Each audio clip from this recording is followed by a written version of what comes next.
Welcome, everyone. Welcome back this is our June 2022 Radicle Community. It's been a little while, so it's nice to see everyone. My name is Timothy Byers. I'm the president of Radicle Health, and of course, I'm here with our CEO, Eloise Theisen. The Radicle Community is comprised of advocates and educators and healthcare professionals, cannabis stakeholders, and what we intend to do is provide support and information and resources to our members. So for information about how to join the Radicle Community, you can go to our website, radiclehealthcare.com, and click on the community link. When you sign up, you get access to a couple of now somewhat older newsletters. We haven't done a new one in a while. You do get access to our on-demand video library. And we also have a bunch of webinars there and some older interviews and other media that Eloise and I have done. It's free to sign up. When you sign up for the Radicle Community, it simply adds you to our email list so you can stay up to date on what we are doing here.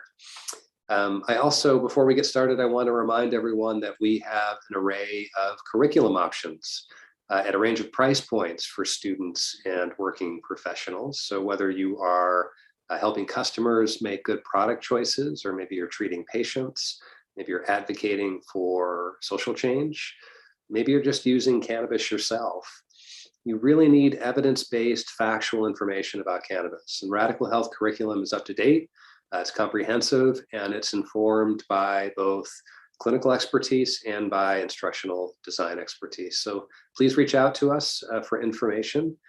Or go to our website, click one of the education links on our website. So at this point, I am going to hand the reins over to Eloise, and she is going to give the presentation tonight. So Eloise, take it away.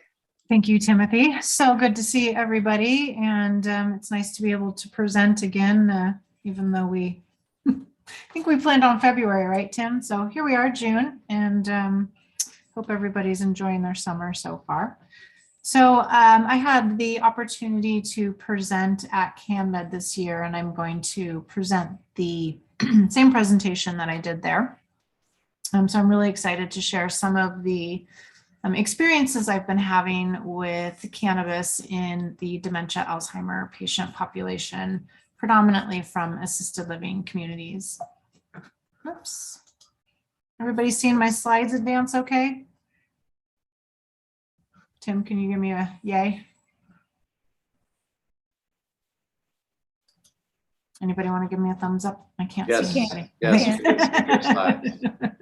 Appreciate it. Okay, so today we're going to review the dementia statistics. And if you aren't aware, it is Alzheimer and Brain Awareness Month in June. That's why I'm wearing purple. So we're going to talk about the prevalence, some of the economic impacts, the different types of dementia. We're going to review the 7 stages of cognitive deterioration that's often associated with dementia. What I'm really excited to talk about is the treatment options, particularly cannabis, that I've been using for dementia, and the neuropsychiatric symptoms, which I'll define in a little bit. We'll talk about the research related to dementia treatment and symptom management, and then we're going to evaluate effectiveness of cannabinoids in the treatment of these neuropsychiatric symptoms, particularly in late-stage dementia patients. And then I will do some case reports as well.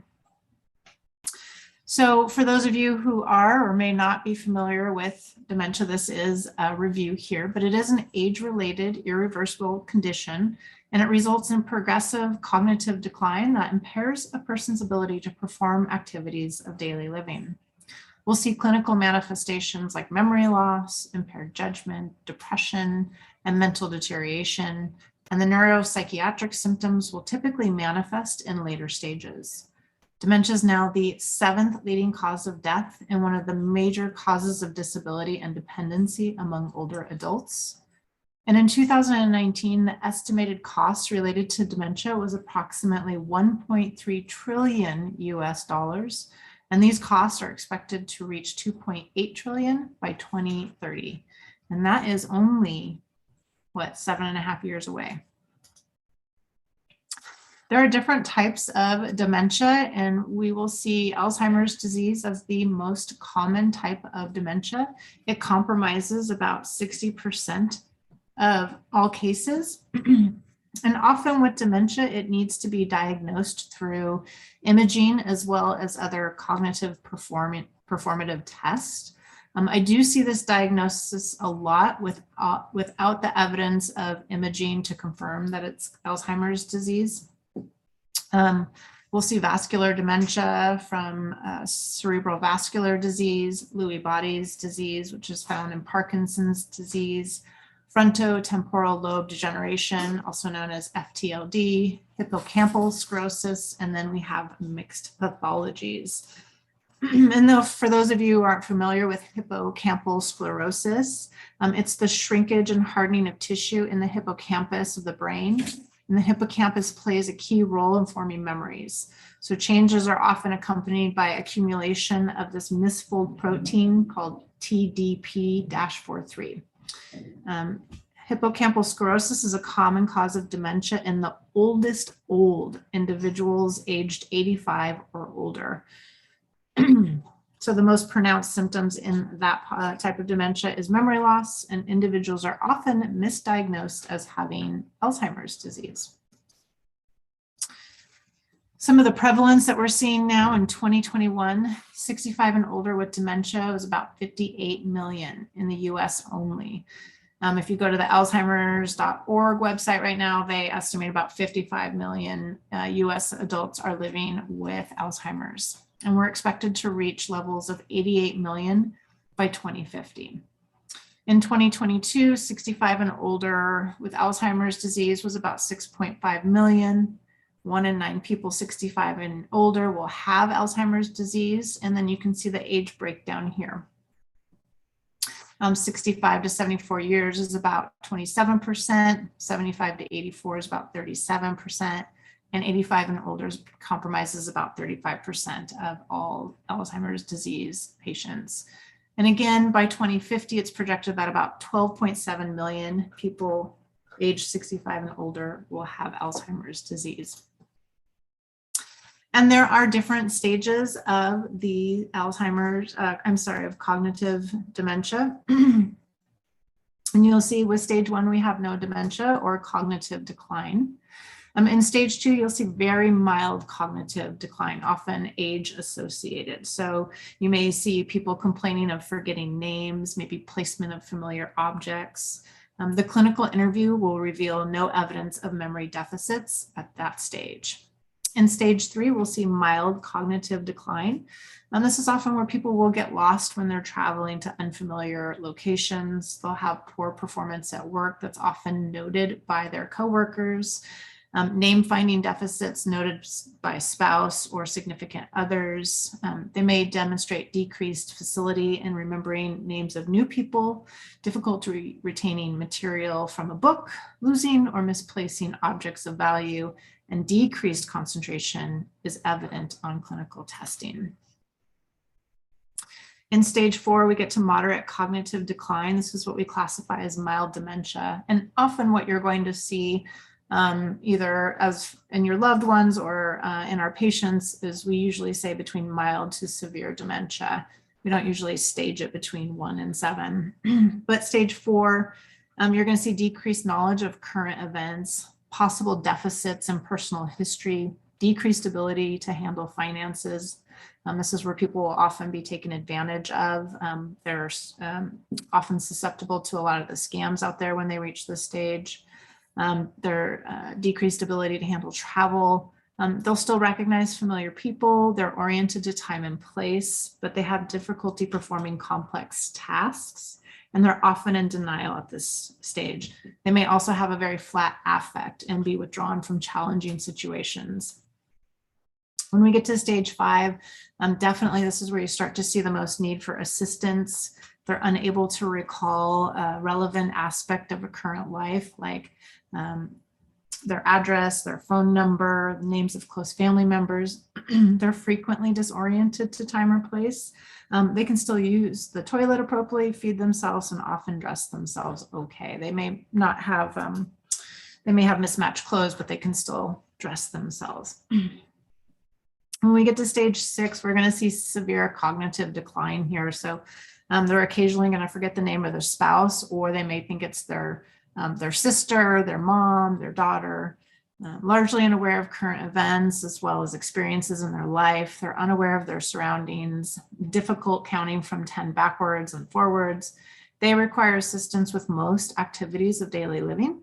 They're likely incontinent of bowel and bladder, and personality and emotional changes happen in this stage. So we start to see things like delusions, obsessive, anxious behaviors, what we classify as some of those neuropsychiatric symptoms.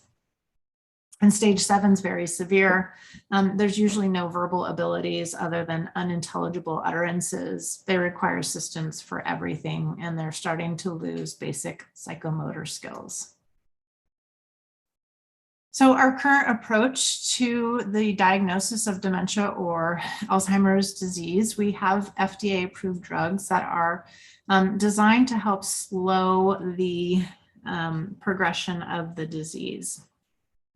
None of these drugs actually slow or stop the damage or destruction of neurons that are caused by Alzheimer's disease. But if you look here, the first 3 actually are intended to improve cognitive symptoms by increasing neurotransmitters. When you get to the memetine, you block certain receptors in the brain from excess stimulation. And the last one is the newest and most controversial and is thought to possibly slow progression of the disease.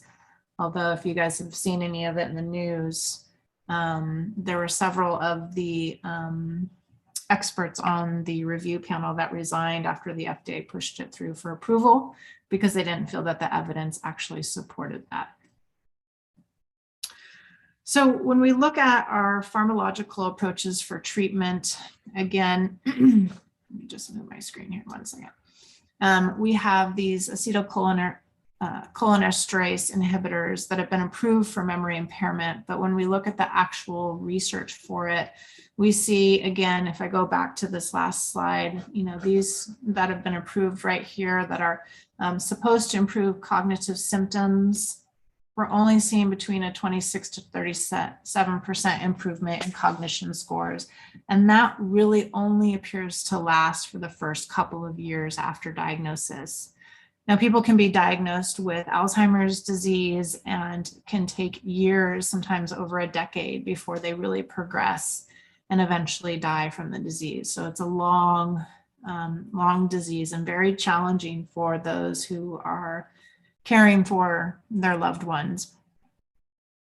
Our current pharmacological approaches for symptom management include antipsychotics. These antipsychotics, like quetiapine, also known as Seroquel, comes with a black box warning, which means there's actually an increased risk of death when used in patients with dementia. Antipsychotics, anti-anxiety, and hypnotics are also used.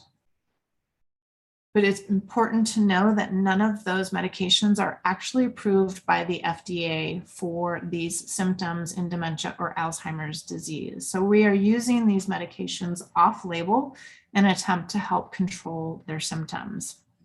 And often we'll see symptoms, usually in stages 5 through 7, and it looks like agitation, restlessness, screaming and yelling, sleep disturbance, sundowning, wandering.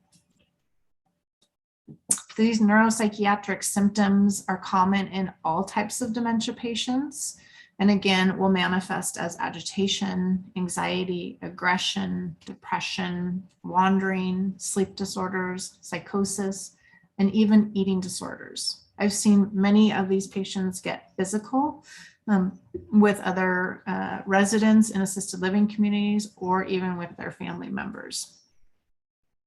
It can present significant physical risks to them, often worse in the afternoon. So sundowning, as that sun goes down and they get more and more fatigued, you'll see that they start to really increase these behaviors.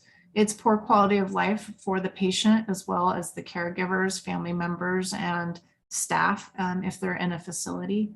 And again, non-pharmacological treatments can consist of identifying physical and emotionally unmet needs. However, this is incredibly difficult when they're in an assisted living environment and don't have one-on-one care. So let's talk a little bit about cannabis and dementia first. If we look at CannaKeys, which is an online database that facilitates access to published science and aggregated critical data points specific to cannabis and certain medical conditions, we'll see here that there's only 8 primary studies. Now, I'm actually going to show you a slide as well on Alzheimer's. And it's much different, but there's no double-blind human trials. There's 2 clinical human trials and 1 clinical meta-analysis. In some of that research, though, we did see a 6-week study completed in 2018 where researchers gave 39 patients, so small population with dementia, synthetic delta-9 THC. This is likely what we call Marinol or Dronabinol, which is FDA approved. And then they gave them a placebo for 6 more weeks. And what the researchers noted was that agitation improved significantly when patients took synthetic delta-9 THC compared to placebo. And they also saw significant improvement in their overall behavioral symptoms. This was a 2014 study based on a retrospective systematic chart review of 40 patients. Again, not a huge amount of patients, but they were diagnosed with dementia and treated with synthetic delta-9 THC. The addition of dronabinol to patients' treatments regimen was associated with significant improvements in agitation, sleep, and eating. And I'm going to show you how this has helped some of my patients in the assisted living community. For those of us who are familiar with cannabis's benefits, sometimes we can use it to help manage multiple symptoms instead of using polypharmacy or multiple medications. So what do you think one of the most common responses is to in the medical community when you want to consider cannabinoids, particularly THC, for treatment of neuropsychiatric symptoms in dementia patients? Well, most of the time you'll hear people say it's just going to make them worse. Cannabis causes people to be confused. It causes them to have lower IQ scores. Why would you give them something that's going to harm their brain? Right? So does it cause cognitive decline in older adults? Well, a study was completed in 2017, and it determined that low chronic doses of delta-9 THC restored cognitive function in old mice and reversed the age-related decline in cognitive performance of mice aged 12 and 18 months. Now, of course, trying to translate animal data to human data is difficult, but it was promising. We saw that delta-9 THC was binding with CB1 receptors, and the restoration of CB1 signaling in older adults might be an effective strategy to treat age-related cognitive impairments. And this was a study done at Harvard Medical School in 2016, along with Tufts University, and they found cognitive function improved in 24 adults who smoked cannabis for 3 months. Again, small study sample, but participants also reported better sleep, less depression, and a significant decrease in their use of medications such as opioids. There was a meta-analysis and systematic review performed to determine the level of evidence, both qualitative and quantitative, to support the efficacy and safety of using cannabinoids as a treatment for neuropsychiatric symptoms in Alzheimer's disease. Of the 9 publications, including data from 6 clinical trials with 422 patient treatments, so they had either a psychoactive cannabinoid or placebo, they were actually unable to draw a clear conclusion on the effectiveness of psychoactive cannabinoids in the treatment of neuropsychiatric symptoms, particularly agitation and aggression.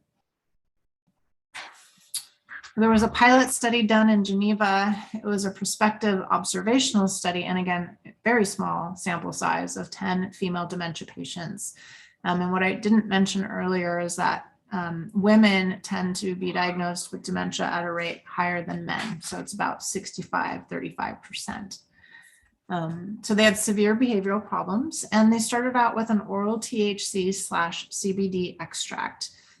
With what you'll see here is the progression from 2 weeks to 2 months. They eventually had a 2-to-1 CBD to THC combination, where 9 milligrams of THC and 18 of CBD, and they saw a reduction of 40% in the Cohen-Mansfield Agitation Inventory score after 2 months, so quite significant.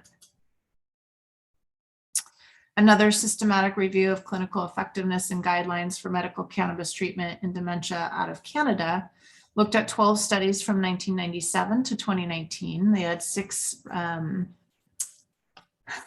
okay, guys, I'm so tired. I'm forgetting what RCT stand for. 2 cohorts, 4 case studies.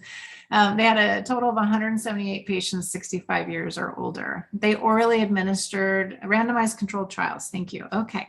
Orally administered cannabinoids included dronabinol. So again, that's our synthetic delta-9 THC, and nabilone, with dose ranges from 2.5 milligrams to 7.3. These are very small dosages. Even if you go back to the previous study here, 9 milligrams of THC is not a significant amount. And you'll see here that these dosages that you're seeing in these studies here really do correlate to what I'm seeing in practice.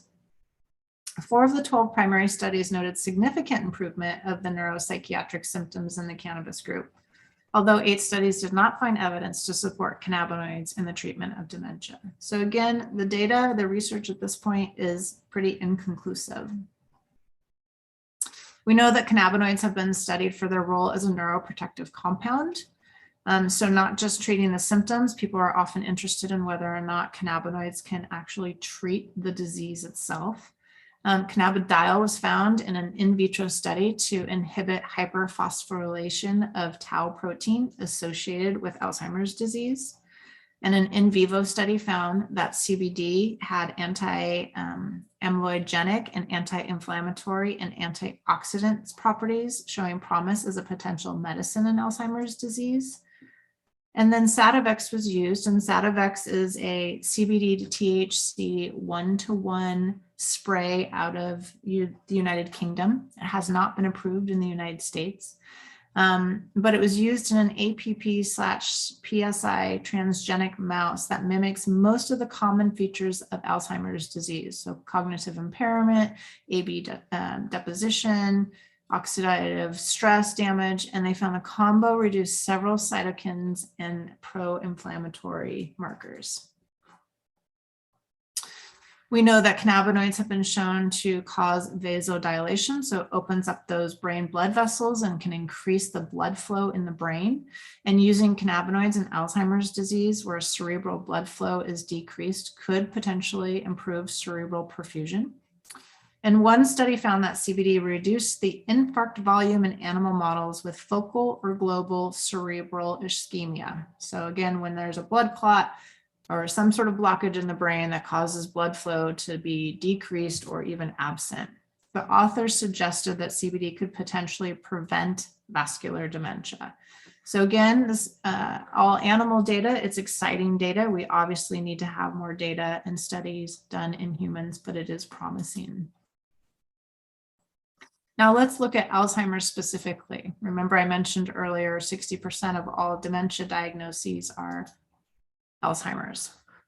We have much more research when we look at the Canna Keys dashboard here. We have 68 primary studies. We have a couple double-blind human studies, still not a lot, but much more data here when it comes to Alzheimer's disease and cannabinoids. Again, we don't have any studies existing to examine cannabis as a treatment for Alzheimer's disease, but we do know that CBD has demonstrated neuroprotective effects that are similar to vitamin E and C, similar to current pharmacological options, but without the toxicity. We know that CBD can inhibit plaque buildup in the brain. And we know that THC competitively inhibits acetylcholinesterase and prevents plaque buildup. God, you guys, today's not my enunciation day. In one study with 78 patients, THC reduced nighttime agitation. So again, looking at dronabinol at just 2.5 milligram oral capsules administered over 4 weeks. That's an incredibly low dose where they saw a benefit. This is one of the more famous studies, what was completed at the Salk Institute for Biological Studies in California, where they determined that THC promotes the removal of toxic clumps of amyloid beta protein in the brain, which is thought, or maybe was thought, to contribute to Alzheimer's disease. I think, Tim, you mentioned that there was some more recent research that may be questioning how much amyloid beta protein contributes to Alzheimer's disease. Well, there's certainly been a lot of studies that have come out that are looking at amyloid beta, and we don't see it in young, healthy brains. So we know that it's certainly a factor of disease, but so much research has been put into trying to inhibit amyloid beta, and there hasn't been a lot of progress. So that theory has come under some pressure lately. That makes sense. Makes sense.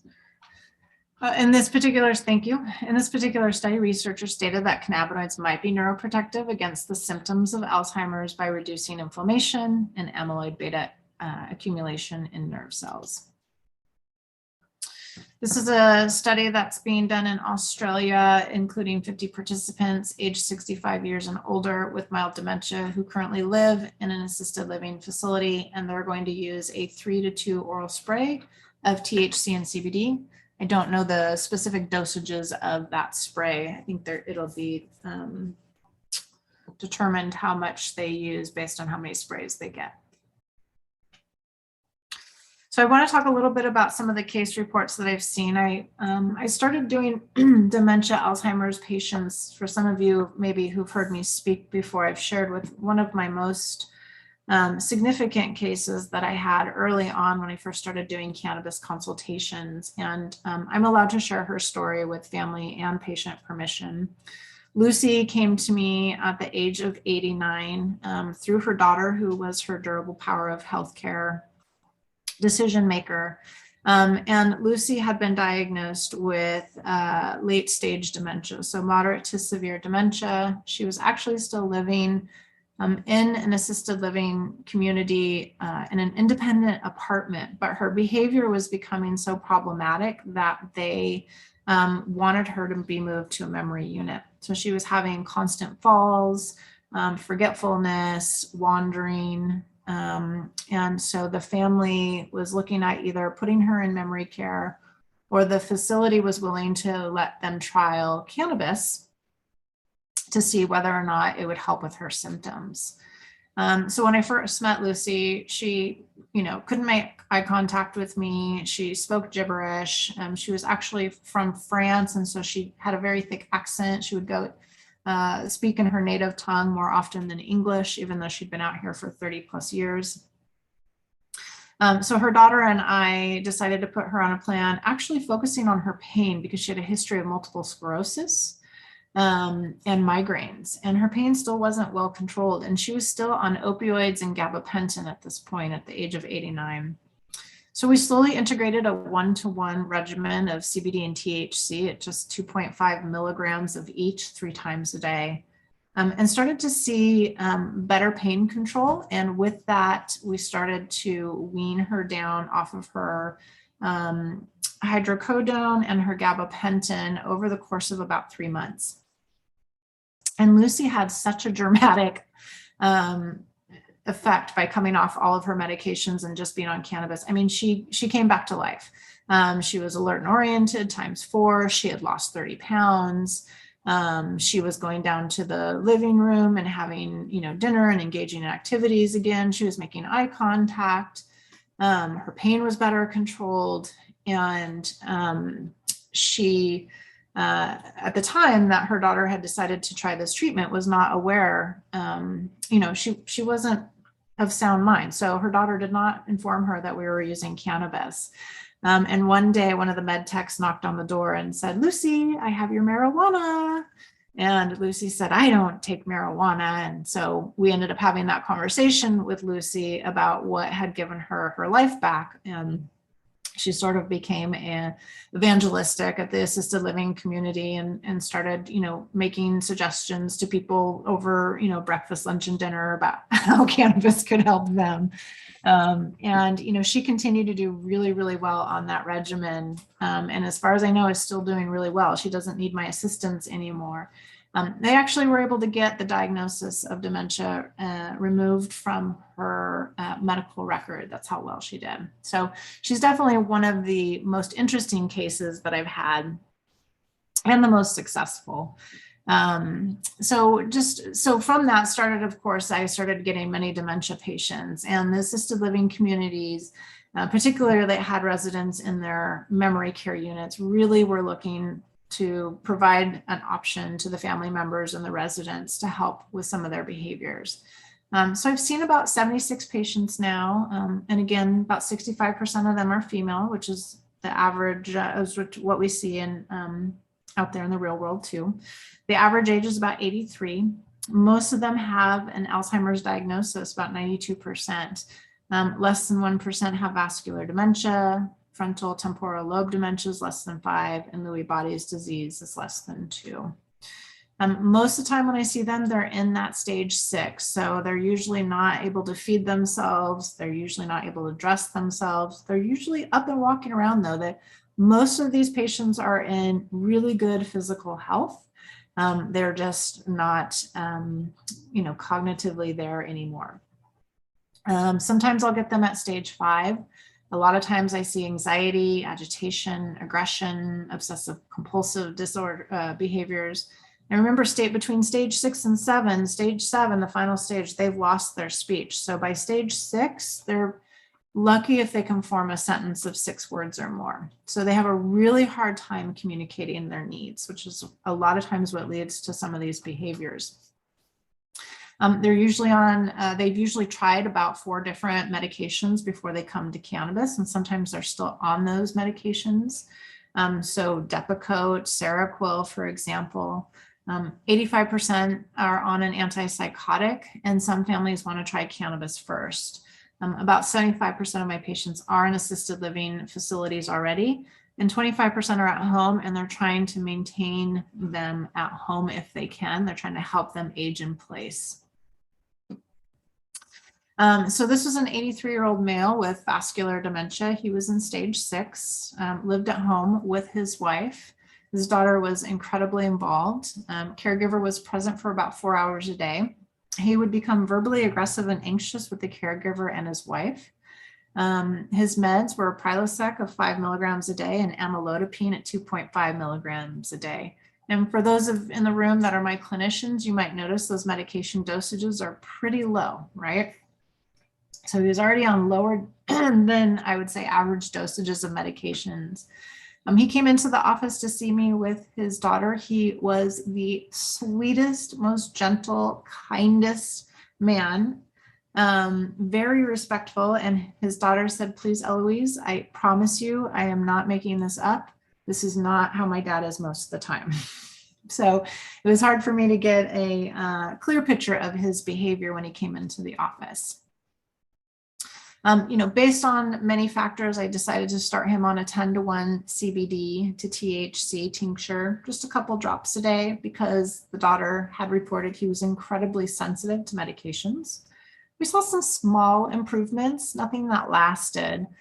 So we wanted to try increasing the THC, because again, most of the research done has looked at dronabinol, that synthetic delta-9 THC. That's where we see an improvement in these behaviors of anxiety and agitation. So a little THC can be really beneficial. But however, in this gentleman's case, it actually increased his agitation. So then I went to a higher CBD, less THC, and we did 8 drops once a day. He was less anxious, but his agitation was increasing if we tried to go past 8 drops. So he had a very, very small therapeutic window that was difficult to find. We just couldn't increase the dose or add in any additional dosages either, because his symptoms would actually get worse. So I actually decided, since he seemed to have issues with how he metabolized medications, to try a transdermal patch. The thought behind this was, if we bypass his liver and he's not metabolizing it, maybe it won't cause any increase in his symptoms, and maybe we'll get more prolonged effects, because some of these transdermal patches can work for 6 to 12 hours. Knowing that he's drug sensitive, I went ahead and asked the caregiver to cut this patch into 10 pieces to do 1 milligram of CBD each. And you could cut these patches into smaller pieces. It actually caused bowel incontinence. So he started having diarrhea, becoming incontinent, and he was not incontinent of bowel at this point. Extreme shakiness, but his mood was much improved. So the daughter was kind of struggling with some of these side effects because overall he was really pleasant and easy to be around. So we gave it about a week to see how he did, but this incontinence and the shakiness never went away. So we decided to cut the 1 milligram sections into thirds, and he got 0.33 milligrams of CBD every 72 hours. So even though the patch directions said to keep on for, only 12 hours or less, we did 72, and we saw that his mood had improved throughout the day and his side effects of bowel incontinence and shakiness resolved. So this is an example of a very, very low dose in a dementia patient who responded quite well. This is a 72-year-old female with dementia who resides at assisted living facility, and her symptoms were progressive mood swings, anger, yelling out at the facility. She was taking gabapentin and quetiapine for symptom management. They were helping, but the husband did not want to increase the dosages.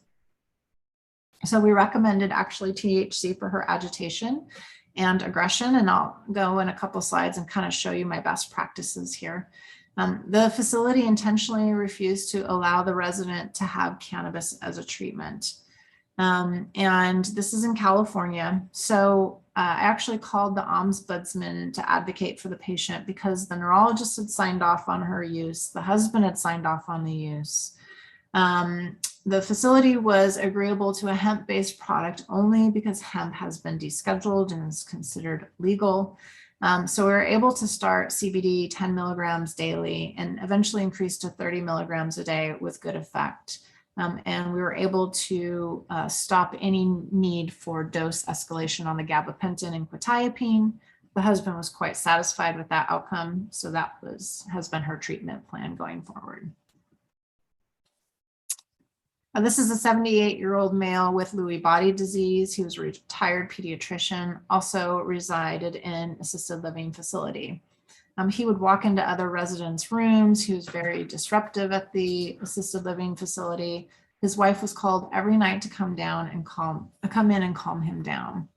He had quetiapine scheduled and lorazepam as needed. His meds were not effective, and his wife wanted to discontinue them anyways. But when I met with them, and particularly her, she just broke down in sobbing that she just every night she came down there and she was just getting really burned out. She was really struggling to get any sleep herself. She was full of anxiety. So it was really important to get his behavior under control to help her have some quality of life as well. Yeah. So we started a 1-to-1 THC to CBD regimen. It was an edible little piece of candy, 2.5 milligrams each, so 5 milligrams total 3 times a day. Within 2 days, the wife was no longer receiving phone calls and the need for nightly visits. He was content. He was no longer walking into other residents' rooms. He was calm. He was easy to redirect. He continued that regimen for 5 years at that same dose until he passed away. He eventually went into hospice. And we did successfully wean him off quetiapine and lorazepam and only used the cannabis. So here are just some of my best practices that I've developed over the years working with patients. Obviously, we still talk about beginning with the lowest dose possible, right? Go low, start low, and go slow. THC, anywhere from 2 to 5 milligrams of a starting dose for agitation and aggression. I generally recommend scheduling after lunch and dinner to cover sundowning, because in these assisted living communities, they often have to have an edible or a capsule, right? They have to be able to count these products at the end of the day, just like they would if it was a narcotic, an opioid. And because sometimes these edibles in older adults can take 1 to 2 hours to take effect, they've had a little bit of food. By the time they start sundowning around 2, 3 o'clock in the afternoon, that first dose after lunch should really start to help keep them calm. For CBD, I recommend anywhere from 10 to 25 milligrams starting dose in patients who are not candidates for THC. So there are some people that when you do the health history, you may find that THC is not a good fit. Again, scheduling after lunch and dinner to cover sundowning. I have found, just in my experience, that full spectrum products, so a CBD product, it's hemp-based with a little bit of THC, appears to work better. They're less likely to need dose increases or larger doses in general. And on average, dementia patients do well with a total of 4 to 15 milligrams of THC daily, divided in 2 to 3 doses, and anywhere from 15 to 50 milligrams CBD daily, divided into 2 to 3 doses. Some of my observations, I find that women with agitation, aggression, anxiety respond best to low THC. And in some cases, CBD has increased their anxiety, agitation, and aggression in some of these women. We know that low doses of THC can sometimes be stimulating. So if it's going to be stimulating and they already have anxiety and agitation, that's often increased. Men with anxiety tend to respond best to low to moderate levels of CBD. Again, that's the 10 to 25 milligram range. CBD may increase agitations in patients who are taking quetiapine or Seroquel. So it's really important that we monitor these patients if we start them on CBD for any potential increase in agitation and hold the dose until we can evaluate if they are having more agitation. Prefer to reduce or remove medications when clinically appropriate. This is often a decision that's made with the family and with the prescribing provider. So patients appear to do better on cannabis alone, but they can take both. Increased quality of life and decreased side effects from other medications is generally what I'll see. But again, I rarely see drug-to-drug interactions in most of my patients that requires them to need to stop cannabis and go back to their pharmaceuticals. The most common side effects observed were drowsiness in a dose-dependent manner. So the more that they consume, the more likely they were to have these side effects. I saw no increase in falls or drug-to-drug interactions, and many family members and assisted living facility staff reported improved moods and less resistance to care. Some of the challenges and barriers that I've had over the years and that others have right now is that there's not many practitioners willing to venture into cannabis medicine. So it's very difficult sometimes for these family members to find somebody who will do a consultation and provide this type of regimen for them. Obviously, as a nurse practitioner in the state of California with my physician, I can write a recommendation for these patients to have their cannabis in a facility so that the med techs can dispense it. So an order is required. Treatment often will not be continued if they're transferred to a skilled nursing facility, although we're starting to see some very, very, very small shifts there where some of these skilled nursing facilities are starting to allow it to be dispensed. But cannabis is federally illegal, right? So that's why we have that challenge with skilled nursing facilities. Labels are required on a cannabis product, so it has to look like any other medication.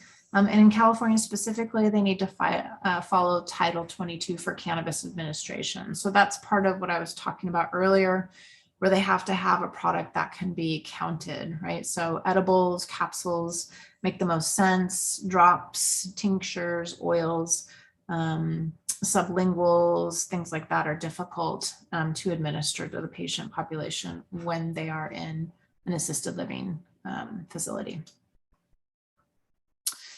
And just some things to consider: an oral regimen if the patient can tolerate it. If not, we can consider a transdermal patch for those who are having difficulty swallowing. Maybe they are in hospice or towards the end of life, and if they don't have any contraindications. Sometimes the transdermal patches can cause redness or irritation to the skin, so it's really important that the site is rotated at least daily. Start low, consider THC for severe agitation and aggression. And I point this out because often when a family member comes to me, the first thing they say is, I want to try CBD for my mom, my dad, blah, blah. And after doing a full, health history, sometimes I'll talk to them about THC, and I do present some of the research, and sometimes they're on board and willing to try THC. Sometimes they're really concerned and nervous. And you want to make sure you follow up based on the severity of the symptoms. So a really recent case that I had is a gentleman who was in an assisted living facility who was exhibiting advanced dementia and signs of psychosis, very difficult to handle. He, was becoming unsteady on his feet. He was a fall risk, multiple issues. I felt best starting him with the CBD regimen just because of some of his other risk factors. And he was on it for 2 days and started to exhibit more signs of psychosis. And of course, the family was concerned whether or not the CBD was causing the psychosis, which I was very confident it wasn't. We held the CBD for just a couple of days. His behaviors did not change. He went back on it. He's been on it for a week now. His behaviors are actually getting better. So, we want to make sure that we're following up and following through, because in the case like this, CBD sometimes can take a little while for it to really take effect. And so we just wanted to make sure CBD wasn't contributing to it. Once we feel confident about that, now we can start really focusing on the CBD to help get his symptoms under control. And those are our references. All right, I want to take